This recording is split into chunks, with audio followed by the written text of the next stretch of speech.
పవన్ కళ్యాణ్ గారి గురించి జన సైనికుల గురించి ఆర్కే రోజా కింద అంటుంది. ఒక్కసారి విందాం అక్కేం మాట్లాడుతుందో. అంత సిగ్గులేని జెండా మోసే కూలీలు నేను ఎక్కడ చూడట్లా.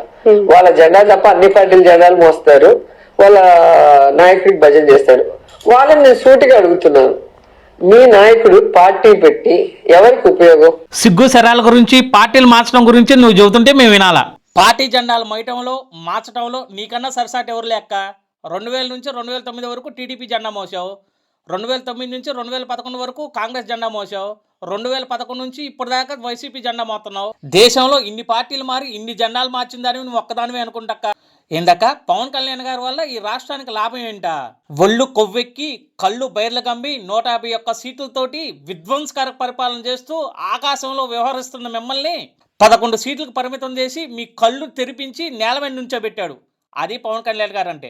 మీ పరిపాలనలో దేశంలో 24వ స్థానంలో ఉన్న పంచాయతీరాజ్ అండ్ గ్రామీణాభివృద్ధి శాఖని పవన్ కళ్యాణ్ గారు మొదటి స్థానంలో నిలబెట్టారు. అది అభివృద్ధి అంటే. అయినా వీటన్నిటి గురించి నీతో మాట్లాడటం వేస్ట్ అక్క.